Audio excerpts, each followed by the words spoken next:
Hello दोस्तों, स्वागत करता हूं आप सभी का आपके अपने यूट्यूब चैनल स्टडी प्लेटफॉर्म पे। आज का वीडियो बहुत इंपॉर्टेंट होने वाला है बीए, बीएससी, बीकॉम 6 सेमेस्टर के सभी स्टूडेंट्स के लिए जिसके पास ये सब्जेक्ट आपका रहेगा। ठीक है, देखो को करिकुलर कोर्स एक ऐसा कोर्स है जो तीनों ही स्ट्रीम में सभी 6 सेमेस्टर के स्टूडेंट्स के पास होता है। तो अगर आप 6 सेमेस्टर में, तो आपके लिए बहुत इंपॉर्टेंट क्वेश्चन पेपर होने वाला है।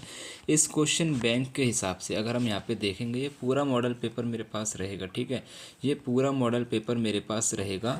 इसको मैं आपके सामने सॉल्व कराऊंगा, क्वेश्चन को एक्सप्लेन करूंगा जिसकी ज़रूरत रहेगी, और इम्पोर्टेंट क्वेश्चन आपको यहाँ से पता चलेंगे। बात ये रहेगी। ठीक है, आप क्या करना है, आपको वीडियो को पूरा देखना है। ठीक है, हर एक वीडियो में 30 क्वेश्चन मैं यहाँ पे आपके लूँगा। ठीक है, 30 क्वेश्चन की एक सीरीज़ चलाऊँगा। हर एक वीडियो में 30 क्वेश्चन रहेंगे, इंपॉर्टेंट क्वेश्चन सारे रहेंगे। ठीक है, ये सीरीज़ चलेगी, पूरा मॉडल पेपर ख़त्म करने की कोशिश करेंगे, और 500 से 1000 क्वेश्चन का मेरा यहाँ पे टारगेट रहेगा। ठीक है, 500 से 1000 क्वेश्चन मुझे यहाँ पे आपके करा देना है इस क्वेश्चन पेपर में से। अभी तो शुरू के जितने भी इंपॉर्टेंट क्वेश्चन है मैं यहाँ पे कराने की कोशिश करूँगा। सबसे पहले आप नाम जान लीजिए, आपके क्वेश्चन पेपर का जो नाम है संचार कौशल एवं व्यक्तित्व विकास, यानी कि communication skill and personality development. इस टॉपिक पे मैं खूब सारे आपके वीडियोस बना चुका हूँ। ये आपका सिलेबस रहेगा, ये सारी चीज़ें आपको पहले ही पता चल चुकी हैं। ठीक है, देखो स्टार्ट करते हैं। जो फर्स्ट आपकी इकाई है उसमें आपसे क्वेश्चन पूछे जाएंगे पर्सनैलिटी एंड पर्सनल ग्रूमिंग के क्वेश्चन यहाँ पे आपसे पूछे जाएंगे। तो यहीं पे आपके इसी के 30 क्वेश्चन, इंपॉर्टेंट क्वेश्चन यहाँ पे आपसे कवर कराने की यहाँ पे कोशिश करूँगा। पहला क्वेश्चन है, देखो व्यक्तित्व की परिभाषा क्या है। आपसे क्वेश्चन कह रहा है जो व्यक्तित्व है, जो आपकी पर्सनैलिटी है, उसकी परिभाषा क्या रहेगी। तो आपको बताना है व्यवहार, भावनाओं और विचारों के द्वारा जो किसी व्यक्ति की विशेषता बताते हैं। ठीक है, व्यवहार, भावनाओं और विचारों के द्वारा जो किसी व्यक्ति की विशेषता बताते हैं उसी को हम व्यक्तित्व कहते हैं। अब यहाँ पे आपको मैं बताने की कोशिश करता हूँ कि व्यक्तित्व जो होता है एक व्यक्ति के सोचने, महसूस करने और व्यवहार करने के तरीक़ों को संदर्भित करता है। इसमें आप अगर इसके अन्य विकल्पों पर ज़रा गौर करेंगे, जो अन्य विकल्प है इसका शारीरिक उपस्थिति, इसका मतलब होता है शारीरिक उपस्थिति जो होती है सिर्फ बाहरी रूप को संदर्भित करती है, जो व्यक्ति का एक हिस्सा हो सकता है, लेकिन ये संपूर्ण परिभाषा यहाँ पे इसकी नहीं रहेगी। दूसरा आपका सामाजिक स्थिति है। सामाजिक स्थिति किसी व्यक्ति के सामाजिक वर्ग या समूह को संदर्भित करती है, लेकिन ये भी जो है व्यक्तित्व की पूरी परिभाषा नहीं रहेगी।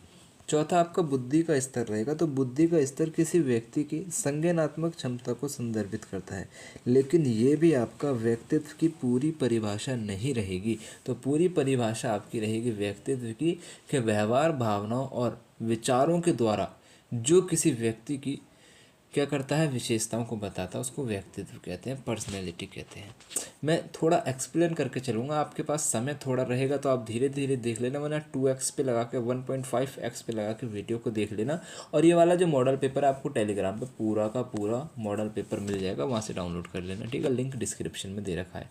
नेक्स्ट क्वेश्चन है, किसी व्यक्ति को परिभाषित करने वाले विचारों, भावनाओं और व्यवहारों के सुसंगत पैटर्न को क्या कहा जाता है। अब मैंने आपको बताया, इसको हम व्यक्तित्व कहते हैं। ठीक है, क्या कहते हैं, व्यक्तित्व कहते हैं। अब आपको नेक्स्ट क्वेश्चन पूछा गया कि सिगमंड फ्राइड के अनुसार व्यक्तित्व का कौन सा हिस्सा आनंद सिद्धांत पर काम करता है। आनंद सिद्धांत पर काम करता है, ये क्वेश्चन आपका पूछा जाएगा किसी भी यूनिवर्सिटी में हो। इंपॉर्टेंट क्वेश्चन है, बहुत इंपॉर्टेंट क्वेश्चन है, लिख के ले लो, ये क्वेश्चन आपका पूछा जाएगा। सिगमंड फ्राइड के अनुसार, ध्यान से देखना, सिगमंड फ्राइड के अनुसार व्यक्तित्व का कौन सा हिस्सा आनंद सिद्धांत पर काम करता है और तत्काल संतुष्टि चाहता है। तो बहुत इंपॉर्टेंट क्वेश्चन है, इसका खटाक से आपको आंसर लगा देना आईडी। ठीक है, देखो सिगमंड फ्राइड के अनुसार आईडी व्यक्तित्व का वह हिस्सा है जो आनंद सिद्धांत प्राप्ति पर आधारित होता है।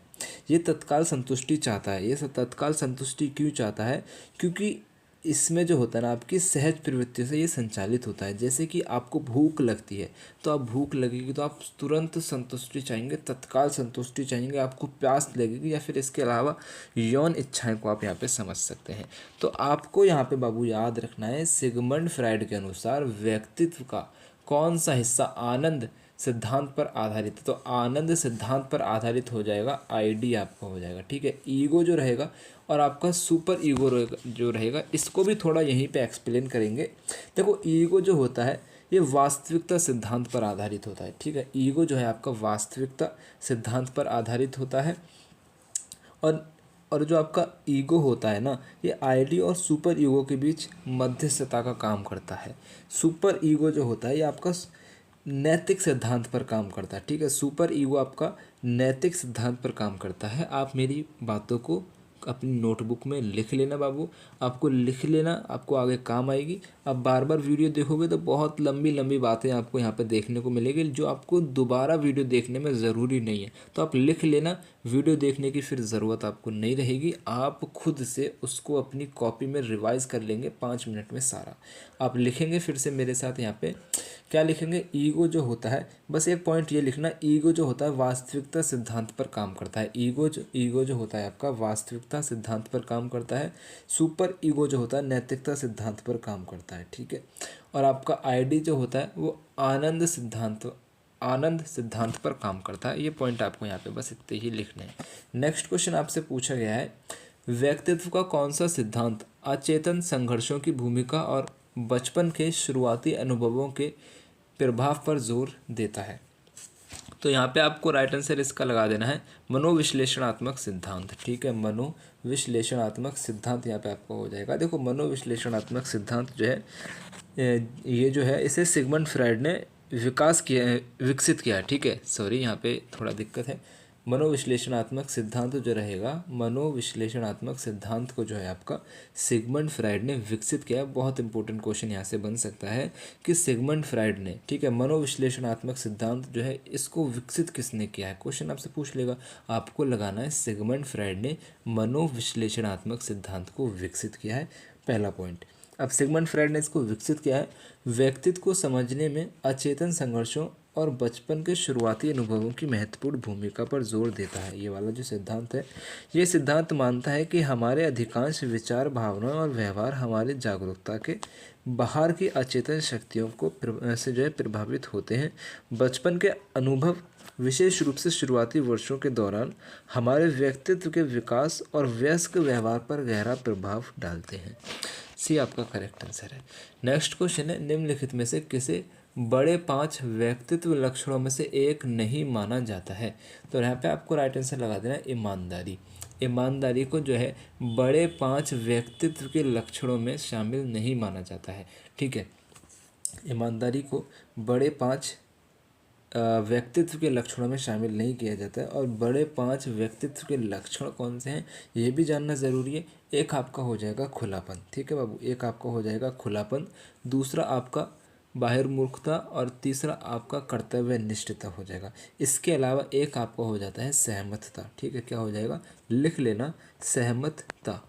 एक आपको हो जाएगा सहमतता, एक आपको हो जाएगा तांत्रिक वाद। ठीक है, तांत्रिक वाद हो जाएगा, तांत्रिक आवाद हो जाएगा, सहमतता हो जाएगा, खुलापन हो जाएगा, बहुमुखता हो जाएगा, कर्तव्य निष्ठता हो जाएगा। ये 5 जो हैं आपके बड़े 5 व्यक्तित्व लक्षण के जो हैं क्या हो जाएंगे, लक्षण हो जाएंगे। नेक्स्ट क्वेश्चन आपसे पूछा गया है, व्यक्तित्व माना जाता है, तो व्यक्तित्व जो होता है आपका दीर्घकाल स्थिर और आसानी से नहीं बदलने जाने वाला माना जाता है। ठीक है, इस पॉइंट को आपको यहाँ पे याद रखना है। आपको क्या याद रखना है कि जो आपका व्यक्तित्व होता है वो दीर्घकालिक होता है और स्थिर होता है, जो आसानी से बदला नहीं जाता है। ठीक है, एक बार फिर से मैं आपको पर्सनैलिटी की थोड़ी सी एक्सप्लेनेशन यहाँ पे देने की कोशिश करूँगा। व्यक्तित्व तात्पर्य व्यक्ति के सोचने, महसूस करने और व्यवहार करने के एक विशिष्ट और स्थिर तरीके से होता है। ये व्यक्ति के आंतरिक लक्षणों और व्यवहार के पैटर्न का एक संयोजन है जो समय के साथ अपेक्षाकृत स्थिर ही रहता है। ठीक है, नेक्स्ट क्वेश्चन आपसे यहाँ पे देखो पूछा जा सकता है कि लंबे समय से चले आ रहे लक्षण और पैटर्न जो व्यक्ति को लगातार सोचने, महसूस करने, विशिष्ट तरीकों से व्यवहार करने के लिए प्रेरित करते हैं, उसको हम व्यक्तित्व कहते हैं। ठीक है, उसको हम क्या कहते हैं, व्यक्तित्व कहते हैं। डी आपका करेक्ट आंसर है। नेक्स्ट क्वेश्चन आपसे देखो यहाँ पूछा गया है, मॉडल पेपर आपको टेलीग्राम पे मिल जाएगा और आप किसी भी कंपटीशन एग्ज़ाम की तैयारी कर रहे हैं तो आपके लिए चैनल स्टार्ट किया है की ऑफ सक्सेस के नाम से, जिसका लिंक आपको इसी वीडियो के डिस्क्रिप्शन में मिल जाएगा। आप वहां से इस चैनल पे जाके वीडियो देख सकते हैं और आप चैनल को सब्सक्राइब कर सकते हैं। ठीक है, सभी कंपटीशन एग्जाम के लिए इंपॉर्टेंट MCQ एक्सप्लेनेशन के साथ यहाँ पे मैं आपको बताता हूँ। नेक्स्ट क्वेश्चन आपसे पूछा गया कि जो आईडी है, आईडी जो होती है डैश सिद्धांत पर काम करता है। मैंने आपको बता दिया है पहले ही कि आईडी जो होता है ना, त्वरित संतुष्टि यानी कि तुरंत संतुष्टि के सिद्धांत पर काम करता है। यहाँ पे बी ऑप्शन आपको गलत दे रखा है, तो यहाँ पे त्वरित संतुष्टि सिद्धांत पर आपका आईडी काम करता है। सी आपका करेक्ट आंसर है। देखो इस वीडियो में आपको लास्ट तक रहना है, और इस क्वेश्चन पेपर में ज़्यादातर आंसर जो है ना सही है, कुछ ही गलत हैं, वो मैंने सारे देख लिए हैं। तो मैं आपको यहाँ पे जो सही रहेगा वही बताने की कोशिश करूँगा। आप क्वेश्चन पेपर डाउनलोड कर लेना टेलीग्राम से। नेक्स्ट क्वेश्चन है कि फ्राइड को व्यक्तित्व के पहले व्यापक सिद्धांत का श्रेय दिया जाता है। इंपॉर्टेंट क्वेश्चन है, व्यक्तित्व के, ठीक है, व्यक्तित्व के पहले व्यापक सिद्धांत का श्रेय किसको दिया जाता है? फ्राइड को दिया जाता है। मैंने आपको बता रखा है, अभी ऊपर ही बताया, सिगमंड फ्राइड को व्यक्तित्व के सिद्धांत का श्रेय दिया जाता है।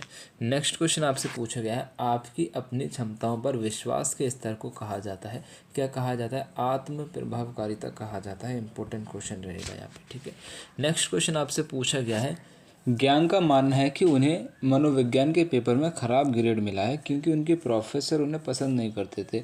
ज्ञान के पास संभवतः नियंत्रण का कौन सा स्थान रहेगा? आंतरिक स्थान रहेगा या बाहरी स्थान रहेगा? देखो आंतरिक स्थान क्या होता है, आंतरिक स्थान या फिर नियंत्रण आप इसको कह सकते हैं। इसमें इसका मतलब होता है कि इस मान्यता वाले लोग जो होते हैं उनके अपने कार्य, निर्णय या फिर प्रयास उनके जीवन के परिणामों को सीधे प्रभावित करते हैं। वे अपनी सफलता और असफलता के लिए खुद को जिम्मेदार मानते हैं, किसी और पर उसकी जिम्मेदारी नहीं देते हैं। लेकिन जो बाहरी नियंत्रण का स्थान वाले लोग होते हैं, इस मान्यता वाले लोग मानते हैं कि उनके जीवन में होने वाली जो भी घटनाएं हैं बाहरी कारकों जैसे कि भाग्य एक बाहरी कारक हो जाएगा, अफसर या फिर अन्य लोगों की शक्ति के कारण होती हैं। ज्ञान का मानना है कि उन्हें खराब ग्रेड इसलिए मिला है क्योंकि उनके प्रोफेसर उन्हें पसंद नहीं करते थे, जो एक बाहरी कारक हो जाएगा। इसलिए बाहरी नियंत्रण के स्थान का एक उदाहरण हो जाएगा, तो बी आपका करेक्ट आंसर है।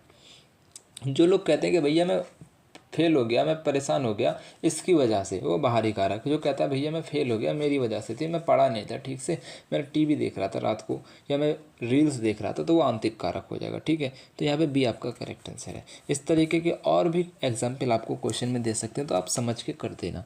नेक्स्ट क्वेश्चन है कि स्व अवधारणा से तात्पर्य है। स्व अवधारणा से क्या तात्पर्य रहेगा?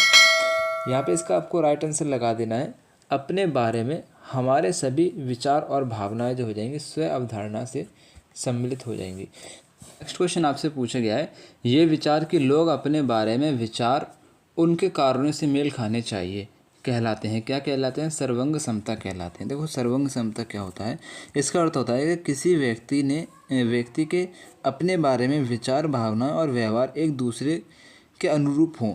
जब कोई व्यक्ति अपने मूल्यों और विश्वासों के अनुसार कार्य करता है तो उसे हम सर्वांग समता कहते हैं। डी आपका करेक्ट आंसर है।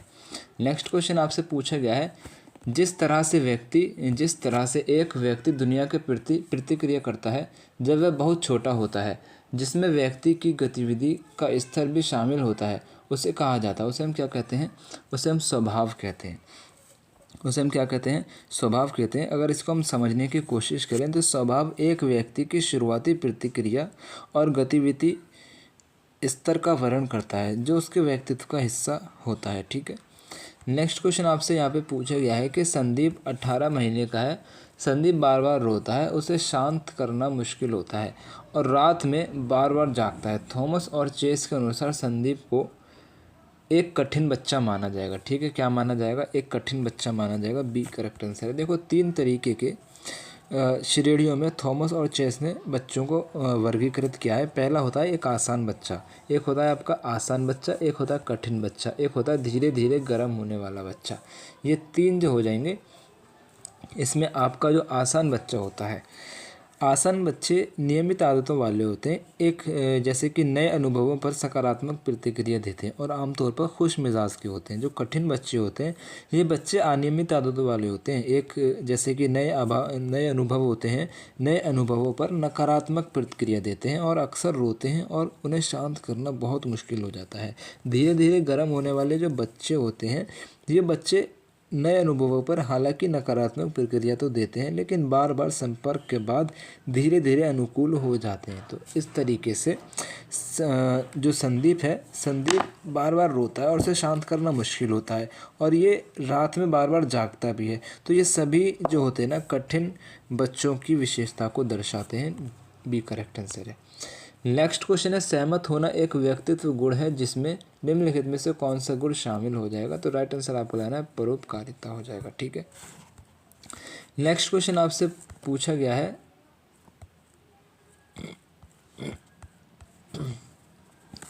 स्वभाव का तात्पर्य है। तो स्वभाव का तात्पर्य हो जाएगा जन्मजात आनुवंशिक रूप से आधारित व्यक्तित्व अंतर। ठीक है, ये यहाँ पे करेक्ट आंसर है।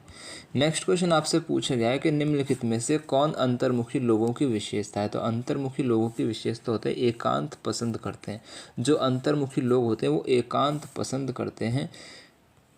डी आपका करेक्ट आंसर है। नेक्स्ट क्वेश्चन है, निम्नलिखित में से कौन सा उन व्यक्तियों का लक्षण है जो बाहिर्मुखता में कम है? तो राइट आंसर आपको लगाना है छोटी छोटी बातें करना नापसंद है। ठीक है, छोटी छोटी बातें करना नापसंद हो जाएगा। सी आपका करेक्ट आंसर है। नेक्स्ट क्वेश्चन है, जुड़वा बच्चों के मिनेसोटा अध्ययन के निष्कर्षों के अनुसार एक जैसा जुड़वा बच्चा, चाहे वे एक साथ बड़े हुए हो या अलग अलग, उसको हम कहते हैं बहुत आसान व्यक्तित्व वाले होते हैं। डी आपका करेक्ट आंसर है।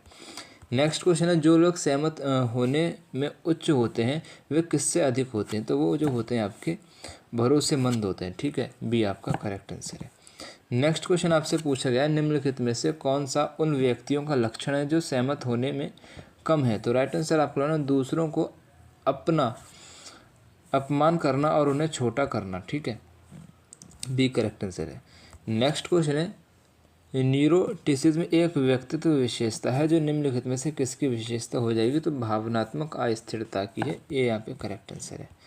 नेक्स्ट क्वेश्चन आपसे पूछा गया है, जिन व्यक्तियों में विक्षिप्त अधिक होती है वे निम्नलिखित में से किसका अनुभव करते हैं? तो चिड़चिड़ापन का करते हैं। बी करेक्ट आंसर है। नेक्स्ट क्वेश्चन आपसे पूछा गया है, नकारात्मक व्यक्तित्व लक्षण वे हैं जो मददगार से अधिक हानिकारक हो सकते हैं। निम्नलिखित में से कौन सा एक नकारात्मक व्यक्तित्व लक्षण हो जाएगा? तो अविश्वसनीय एक नकारात्मक व्यक्तित्व लक्षण है। नेक्स्ट क्वेश्चन आपसे पूछा गया, यदि आप खुलेपन में उच्च अंक प्राप्त करते हैं तो आप में कौन सा सकारात्मक व्यक्तित्व गुण होने की अधिक संभावना हो जाएगी? तो रचनात्मक। ठीक है। नेक्स्ट क्वेश्चन है, सकारात्मक व्यक्तित्व लक्षणों में निम्नलिखित में से क्या शामिल हो जाएगा? तो महत्वाकांक्षा। सी करेक्ट आंसर है। नेक्स्ट क्वेश्चन आपसे पूछा गया है, कर्तव्य निष्ठता की आनुवांशिकता क्या है? जैसे कि समरूप और भ्रत जुड़वा बच्चों के अध्ययन से पता चलता है। तो 41% जो हो जाएगी इसकी आनुवांशिकता हो जाएगी। नेक्स्ट क्वेश्चन आपसे पूछा गया, अध्ययनों से पता चलता है कि जैसे जैसे लोगों की उम्र बढ़ती है निम्नलिखित में से कौन से 5 बड़े व्यक्तित्व लक्षण बढ़ते हैं? तो सहमति यहाँ पे आपका डी आंसर हो जाएगा।